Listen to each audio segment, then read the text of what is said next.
الحمدللہ رب العالمین والصلاة والسلام علی سید المرسلین اما بعد فاعوذ باللہ من الشیطان الرجیم بسم اللہ الرحمن الرحیم۔ السلام علیکم ورحمۃ اللہ وبرکاتہ۔ پیارے دوستوں، امید کرتا ہوں کہ آپ خیریت سے ہوں گے۔ اللہ تعالیٰ آپ پر ڈھیر و رحمتوں کا نزول فرمائے۔ پیارے دوستوں، آج ہم اپنی پچھلی ویڈیو کے دوسرے حصے کو شروع کرتے ہیں۔ جمعہ کی فجر باجماعت کی خصوصی فضیلت۔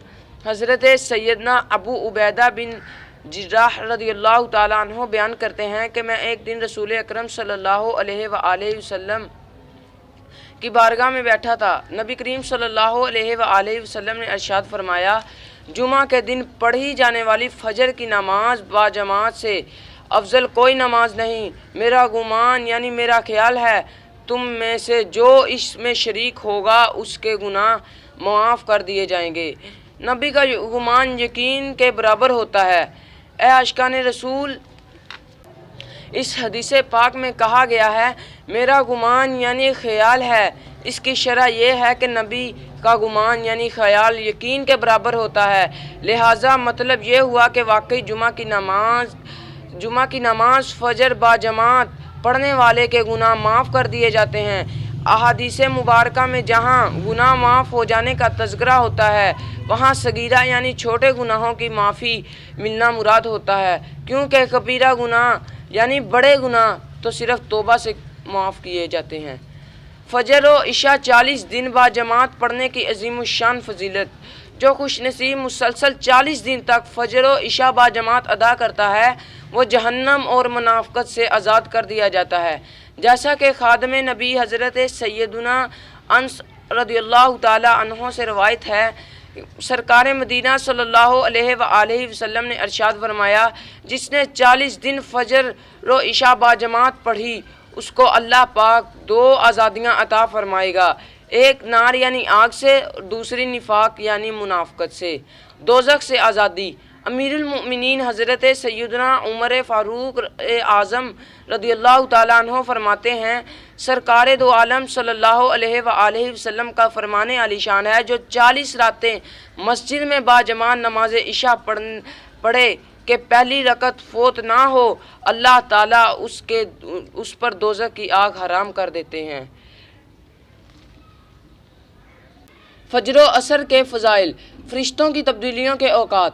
حضرت سیدنا ابو ہریرہ رضی اللہ تعالیٰ عنہ سے روایت ہے کہ مدینہ کے تاجدار صلی اللہ علیہ وآلہ وسلم نے ارشاد فرمایا، تم میں رات اور دن کے فرشتے باری باری آتے ہیں اور فجر و عصر کی نمازوں میں جمع ہو جاتے ہیں، پھر وہ فرشتے جنہوں نے تم میں رات گزاری ہے اوپر کی طرف چلے جاتے ہیں۔ اللہ پاک باخبر ہونے کے باوجود ان سے پوچھتا ہے، تم نے میرے بندوں کو کس حال میں چھوڑا؟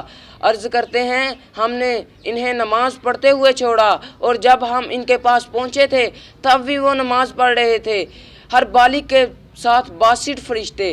حضرت مفتی احمد یار خان رحمۃ اللہ تعالیٰ علیہ حدیث پاک کے اس حصے فجر و عصر کی نمازوں میں جمع ہو جاتے ہیں کے تحت فرماتے ہیں، یہاں فرشتوں سے مراد یا تو اعمال لکھنے والے 2 فرشتے یا انسان کی حفاظت کرنے والے 60 فرشتے۔ ہر نابالغ کے ساتھ 60 فرشتے رہتے ہیں اور ہر بالغ کے ساتھ 62 فرشتے۔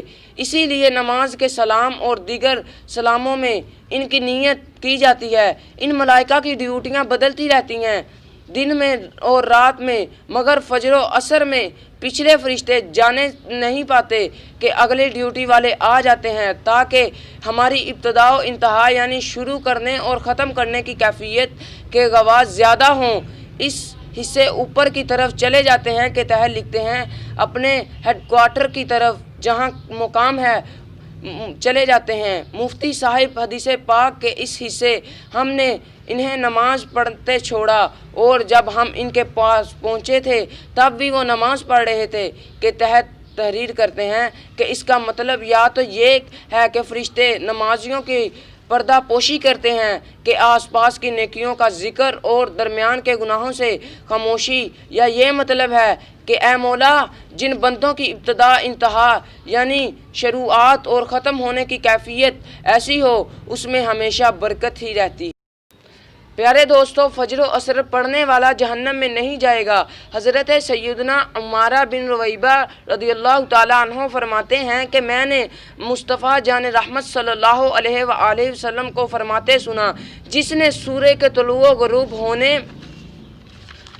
یعنی نکلنے اور ڈوبنے سے پہلے نماز ادا کی، یعنی جس نے فجر و عصر کی نماز پڑھی، وہ ہرگز جہنم میں داخل نہ ہوگا۔ فجر اور عصر کی فضیلت کی حکمت۔ حضرت مفتی احمد یار خان رحمۃ اللہ تعالیٰ علیہ اس حدیث پاک کے تحت لکھتے ہیں، اس کے دو مطلب ہو سکتے ہیں۔ ایک یہ کہ فجر و عصر کی پابندی کرنے والا دوزخ میں ہمیشہ کے لیے نہیں جائے گا، اگر گیا تو عارضی یعنی وقتی طور پر۔ لہٰذا یہ حدیث اس حدیث کے خلاف نہیں کہ بعض لوگ قیامت میں نمازیں لے کر آئیں گے، مگر ان کی نمازیں اہل حقوق یعنی جن کے حقوق پامال کیے ہوئے ہوں گے ان کو دلوا دی جائیں گی۔ دوسرے یہ کہ فجر و عصر کی پابندی کرنے والوں کو انشاءاللہ نمازوں کی بھی توفیق ملے گی اور سارے گناہوں سے بچنے کی بھی، کیونکہ یہی نمازیں نفس پر زیادہ باری ہیں۔ جب ان پر پابندی کر لی تو انشاءاللہ بقیہ نمازوں پر بھی پابندی کرے گا۔ لہٰذا اس حدیث پر یہ اعتراض نہیں کہ نجات کے لیے صرف یہ دو نمازیں ہی کافی ہیں، باقی کی ضرورت نہیں۔ خیال رہے کہ ان دونوں نمازوں میں دن رات کے فرشتے جمع ہوتے ہیں، نیز یہ دن کے کناروں کی نمازیں ہیں، نیز یہ دونوں نفس پر گرا یعنی باری ہیں کہ صبح سونے کا وقت ہے اور عصر کاروبار کے فروغ یعنی زور و شور کا، لہٰذا ان نمازوں کا درجہ زیادہ ہے۔ حضرت سیدنا جریر بن عبداللہ رضی اللہ تعالیٰ عنہ بیان کرتے ہیں، ہم حضور پاک صلی اللہ علیہ وآلہ وسلم کی بارگاہ میں حاضر تھے۔ آپ صلی اللہ علیہ وآلہ وسلم نے 14ویں کے چاند کی طرف دیکھ کر ارشاد فرمایا، عنقریب یعنی قیامت کے دن تم اپنے رب کو اس طرح دیکھو گے جس طرح اس چاند کو دیکھ رہے ہو، تو اگر تم لوگوں سے ہو سکے تو نماز فجر و عصر کبھی نہ چھوڑو۔ پھر حضرت سیدنا جریر بن عبداللہ رضی اللہ تعالیٰ عنہ نے یہ آیت مبارکہ پڑھی، وَسَبِّحْ بِحَمْدِ رَبِّكَ قَبْلَ طُلُوعِ الشَّمْسِ وَقَبْلَ غُرُوبِهَا، اور اپنے رب کو سراہتے ہوئے اس کے پاکی بولو سورج چمکنے سے پہلے اور اس کے ڈوبنے سے پہلے۔ پیارے دوستو، نماز عصر ادا کرنے کا ڈبل اجر۔ حضرت سیدنا ابو بصرہ غفاری رضی اللہ تعالیٰ عنہ سے روایت ہے کہ پیارے آقا صلی اللہ علیہ وآلہ وسلم نے ارشاد فرمایا، یہ نماز یعنی نماز عصر سے تم سے پچھلے لوگوں پر بھی پیش کی گئی تو انہوں نے اسے ضائع کر دیا، لہٰذا جو اسے پابندی سے ادا کرے گا اسے دوگنا یعنی ڈبل اجر ملے گا۔ ارشاد فرمایا کہ جس نے نماز عصر چھوڑ دی اس کا عمل ضبط ہو گیا۔ حضرت مفتی احمد یار خان اس حدیث پاک کے تحت لکھتے ہیں، غالباً عمل سے مراد وہ دنیاوی کام ہے جس کی وجہ سے اس نے نماز عصر چھوڑی، اور ضبطی سے مراد اس کام کی برکت کا ختم ہونا، یا یہ مطلب کہ جو عصر چھوڑنے کا عادی ہو جائے اس کے لیے اندیشہ یعنی خطرہ ہے کہ وہ کافر ہو کر مرے، جس سے اعمال ضبط یعنی برباد ہو جائیں۔ البتہ اس کا مطلب یہ نہیں کہ عصر چھوڑنا کفر اور ارتد ہے۔ خیال رہے کہ نماز عصر کو قرآن کریم نے بیچ کی نماز فرما کر اس کی بہت تاکید فرمائی نے۔ اس وقت راتوں دن کے فرشتوں کا اجتماع یعنی جمع ہونا ہوتا ہے، اور یہ وقت لوگوں کے سیر و تفریح اور تجارتوں کے لیے فروغ یعنی بڑھنے اور مصروفیت کا وقت ہے۔ اس لیے اکثر لوگ عصر میں سستی کرتے ہیں۔ ان وجوہ سے قرآن شریف نے بھی عصر کی بہت تاکید فرمائی اور حدیث شریف نے بھی۔ پیارے دوستو، نبی کریم صلی اللہ علیہ وآلہ وسلم نے ارشاد فرمایا، جو شخص عصر کے بعد سوئے اور اس کی عقل جاتی رہے تو وہ اپنے ہی کو ملامت کرے۔ مغرب کی نماز کے فضائل، مقبول حج و عمرہ کا ثواب۔ خادم نبی حضرت سیدنا انس رضی اللہ تعالیٰ عنہ سے روایت ہے کہ سرکار مدینہ صلی اللہ علیہ وآلہ وسلم کا فرمان عالی شان ہے، جس نے مغرب کی نماز با جماعت کے ساتھ ادا کی اس کے لیے مقبول حج و عمرے کا ثواب لکھا جائے گا، اور وہ ایسا ہے گویا یعنی جیسے اس نے شب قدر میں قیام کیا۔ مغرب کے فرضوں کے بعد 6 رکعتیں۔ دو فرامین مصطفیٰ صلی اللہ علیہ وآلہ وسلم۔ نمبر 1، جو شخص مغرب کے بعد 6 رکعتیں پڑھے اور ان کے درمیان میں کوئی بری بات نہ کہے تو 12 برس کی عبادت کے ثواب کے برابر کی جائیں گی۔ نمبر 2، جو مغرب کے بعد 6 رکعتیں پڑھے اس کے گناہ بخش دیے جائیں گے اگرچہ سمندر کی جاگ کے برابر ہو۔ مغرب کی 3 رکعت فرض پڑھنے کے بعد 6 رکعت ایک ہی سلام سے پڑھیے، ہر 2 رکعت پر قاعدہ کیجیے اور اس میں التحیات، درود ابراہیم اور دعا پڑھیے۔ پہلی، تیسری اور 5ویں رکعت کے ابتدا میں ثنا، تعوذ، تسمیہ یعنی ثنا، اعوذ باللہ اور بسم اللہ بھی پڑھیے۔ 6ٹھی رکعت نے قاعدے کے بعد سلام پھیر دیجیے۔ پہلی 2 رکعتیں سنت مؤکدہ ہوئیں اور باقی 4 نوافل۔ یہ ہے اوابین یعنی توبہ کرنے والوں کی نماز۔ چاہیں تو 2 رکعت کر کے بھی پڑھ سکتے ہیں۔ بہار شریعت جلد اول صفحہ نمبر 666 پر ہے۔ بعد مغرب 6 رکعتیں مستحب ہیں، ان کو صلاۃ الاوابین کہتے ہیں۔ خواہ یعنی چاہیں تو ایک سلام سب پڑھے یا 2 سلام سے یا 3 سے اور 3 سلام سے یعنی ہر 2 رکعت پر سلام پھیرنا افضل ہے۔ مغرب و عشاء کے درمیان عبادت کا ثواب۔ حضرت سیدنا عمر بن ابو خلیفہ رضی اللہ تعالیٰ عنہ فرماتے ہیں، ہم نے حضرت سیدنا عطا خراسانی کے ساتھ نماز مغرب ادا کی۔ نماز کے بعد جب ہم واپس ہونے لگے تو آپ نے میرا ہاتھ پکڑ کر فرمایا، مغرب و عشاء کے اس درمیانی وقت سے لوگ غافل ہیں، یہ نماز اوابین یعنی توبہ کرنے والوں کی نماز کا وقت ہے۔ جس نے اس دوران نماز کی حالت میں قرآن کریم کی تلاوت کی گویا وہ جنت کی کیاری میں ہے۔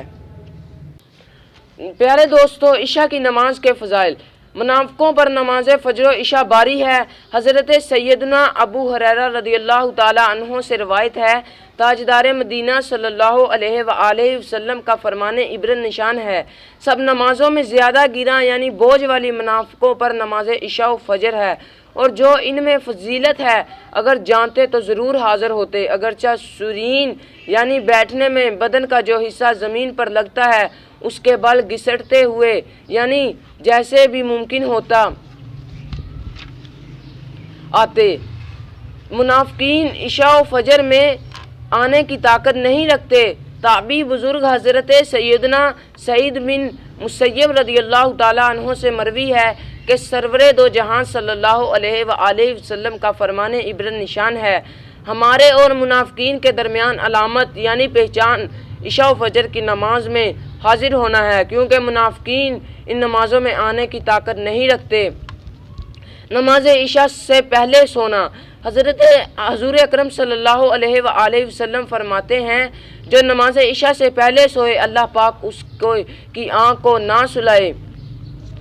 امیر المؤمنین حضرت عمر فاروق اعظم رضی اللہ تعالیٰ عنہ نے اپنے حکام کو ایک فرمان لکھا جس میں یہ بھی ہے کہ جو عشاء سے پہلے سو جائے خدا کرے اس کی آنکھیں نہ سوئیں، جو سو جائے اس کی آنکھیں نہ سوئیں، جو سو جائے اس کی آنکھیں نہ سوئیں۔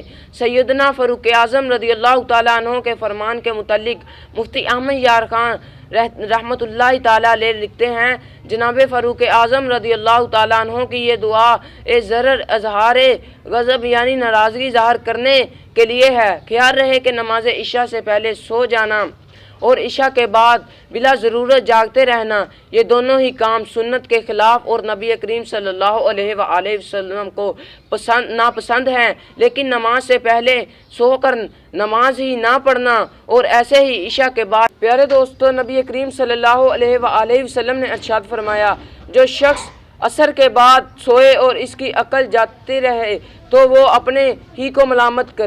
مغرب کی نماز کے فضائل۔ مقبول حج و عمرہ کا ثواب۔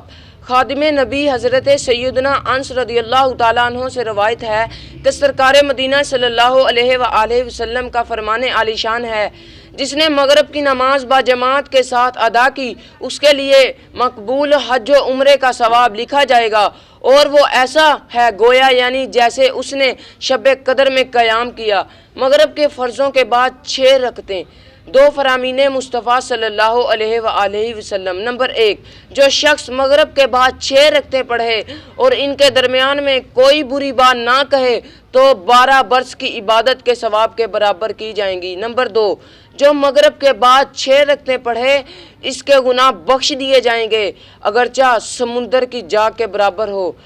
مغرب کی 3 رکعت فرض پڑھنے کے بعد 6 رکعت ایک ہی سلام سے پڑھیے، ہر 2 رکعت پر قاعدہ کیجیے اور اس میں التحیات، درود ابراہیم اور دعا پڑھیے۔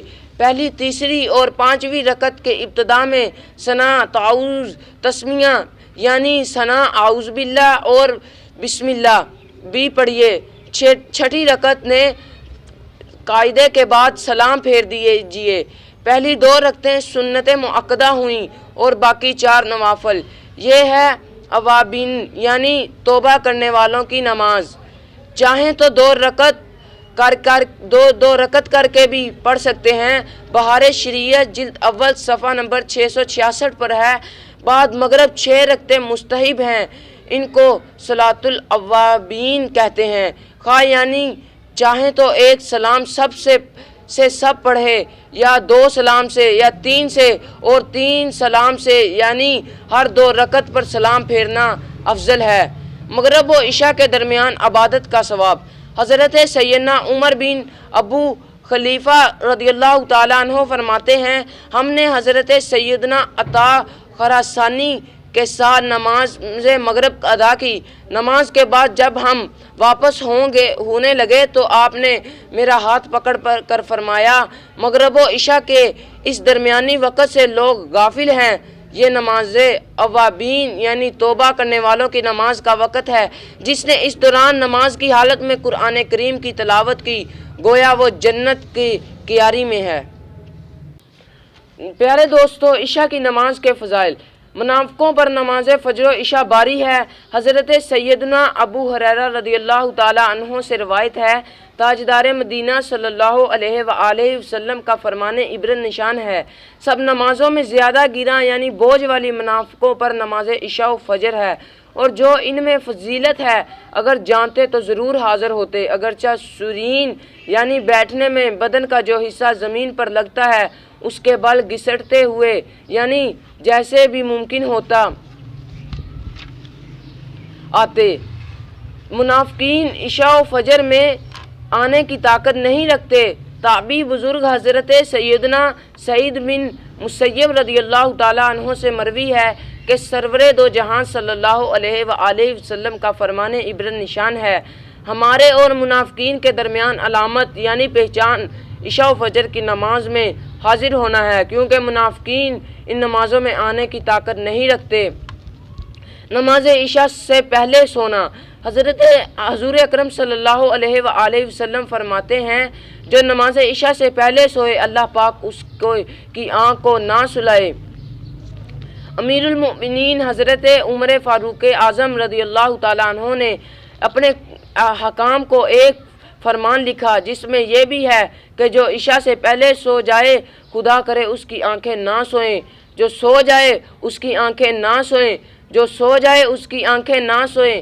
سیدنا فاروق اعظم رضی اللہ تعالیٰ عنہ کے فرمان کے متعلق مفتی احمد یار خان رحمۃ اللہ تعالیٰ علیہ لکھتے ہیں، جناب فاروق اعظم رضی اللہ تعالیٰ عنہ کی یہ دعا ضرر اظہار غضب یعنی ناراضگی ظاہر کرنے کے لیے ہے۔ خیال رہے کہ نماز عشاء سے پہلے سو جانا اور عشاء کے بعد بلا ضرورت جاگتے رہنا، یہ دونوں ہی کام سنت کے خلاف اور نبی کریم صلی اللہ علیہ وآلہ وسلم کو ناپسند ہیں، لیکن نماز سے پہلے سو کر نماز ہی نہ پڑھنا اور ایسے ہی عشاء کے بعد۔ پیارے دوستو، عشاء سے قبل سونا مکروہ ہے، بہار شریعت میں ہے۔ دن کے ابتدائی حصے میں سونا یا مغرب و عشاء کے درمیان میں سونا مکروہ۔ اللہ تعالی ہمیں عمل کی توفیق عطا فرمائے، آمین بجاہ